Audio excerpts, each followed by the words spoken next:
Regresamos y lo hacemos para continuar con más información. Esta noche nuevamente nos acompaña el doctor Jesús Valdés Díaz de Villegas, quien es académico, profesor del Departamento de Estudios Empresariales de la Universidad Iberoamericana Campus Ciudad de México, a quien le damos la bienvenida, doctor. Nuevamente, bienvenido, gracias por acompañarnos. Gracias y aquí un placer estar con ustedes. Sobre todo por ayudarnos a entender, profesor, estos temas tan complejos. Llevamos ya 4 días de aumento de los combustibles y particularmente otros sectores han pedido que se suban, por ejemplo, las tarifas en el transporte. También ya la empresa, el sector de las masas y las tortillas también han registrado un aumento. ¿Comienza ya? ¿Se desata la escalada de precios?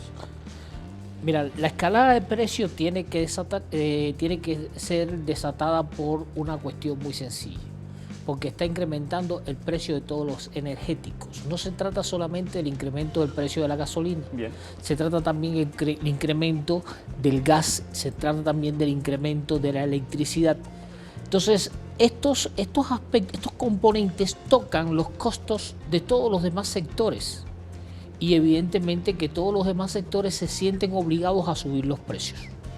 Entonces es imposible que la escalada de precios se pueda evitar bajo estas condiciones. Ahora, ¿la regla de elevación es equivalente, es decir, es más o menos similar? Si vimos un incremento de aproximadamente el 20% en los combustibles, ¿será de lo mismo en el resto de las cosas o no? Mira, yo he estado viendo el incremento de algunos precios, por ejemplo, como es el caso del precio de la tortilla. No, el incremento no es igual que el precio de la gasolina.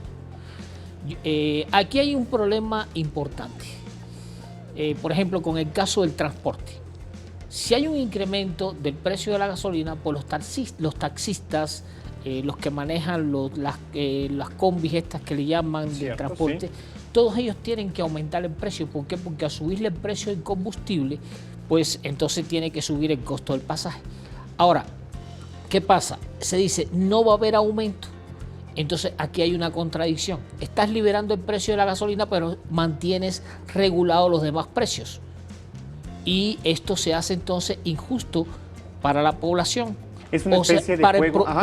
No para la población, sino para el que está conduciendo, que además tiene que pagarle una renta al dueño del equipo. Es una especie de doble discurso en el libre mercado, ¿no?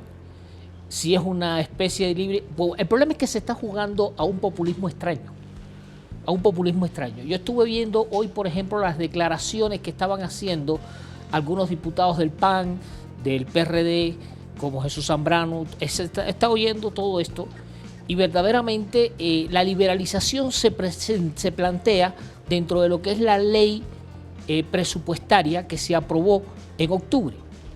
Ahora, ¿quiénes aprobaron esa ley? No solamente la aprobaron priistas, la aprobaron también PRDistas, panistas, Partido Verde Ecologista, PT. Hubo diputados de todos los partidos que votaron a favor de esa ley. Entonces, estas personas no analizaron verdaderamente cuáles son las condiciones objetivas que existían en México para dar esta votación a esto que se estaba proponiendo por el Ejecutivo y que se había propuesto y que se había elaborado en épocas de Videgaray y que fue presentada por MIT. Entonces, aquí lo que se forma, ahora todo el mundo está tratando de rebotar, y no porque yo defienda al señor Peña Nieto, porque yo no tengo por qué defenderlo, pero está rebotando todo el mundo hacia ahí, pero no están viendo que ellos fueron partícipes también de la aprobación de ese proceso de liberalización de la gasolina. Y de suyo, doctor, no son, ya nos lo había explicado, las reformas en materia energética y hacendaria las que están causando esto, sino las condiciones que tienen que ver con la propia alza del petróleo, también la propia liberalización que es natural, ¿no? Es decir, se está vendiendo la gasolina a un precio, pues, equivalente a lo que cuesta en el mundo. Es decir, el gobierno ha dejado de subsidiar parte de su costo. Sí, pero hay un problema. Es cierto que se está vendiendo la gasolina al mismo precio que se está vendiendo en el mundo, pero los salarios de México están por debajo del resto de los países del mundo. Entonces, por ejemplo, los otros días estaba viendo los datos de Noruega. Noruega, por ejemplo, un tanque de gasolina un litro de gasolina está costando como 40 o 50 pesos mexicanos, pero un noruego gana 452 pesos por hora, o en Estados Unidos están pagando 35 pesos por litro, pero un norteamericano gana 152 pesos por hora, mientras que un mexicano gana 10 pesos por hora, y aquí es donde viene el conflicto.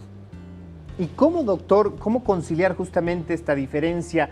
¿Cómo pues lograr que la afectación sea lo menor posible a los bolsillos de las familias, que muchos de ellos ya de por sí vienen arrastrando una situación de emergencia? Mira, ahora se están planteando toda una serie de cosas. He estado oyendo información de que dicen que nada más que es un problema fiscal. Hay otro grupo de personas que dicen que hay que derogar 2 artículos de la ley presupuestal que se pueden ser derogados por por el aparato presidencial. Mira, aquí la situación es que ya el señor presidente fue claro y fue conclusivo. Dijo que comprendía la situación, pero que va a mantenerse el precio de las gasolinas. Sí, lo decía hoy a mediodía, ¿cierto? Y yo creo que esto es una situación que ante niveles salariales tan bajos, y eso es una de las cosas que ya he repetido, se convierte en un fenómeno social que está generando fuertes convulsiones y que además de esto está siendo aprovechado por algunos sectores, pueden ser delictivos, pueden ser políticos, pueden ser organizaciones, para entonces llevar a cabo actos delictivos, porque cuando uno ve, por ejemplo, las imágenes, nadie se roba comida, se roban una pantalla de televisión, se roban estas cosas, y Totalmente esto se cierto. está llevando a un proceso de insubordinación social que es peligroso. Pues doctor, muchísimas gracias como siempre el venir a ayudarnos a entender estos temas, y le pedimos por favor que se mantenga cercana a nosotros, porque serán días complicados, pero sobre todo días que necesitarán de un análisis enterado. Muchas gracias, muy amable. Al contrario.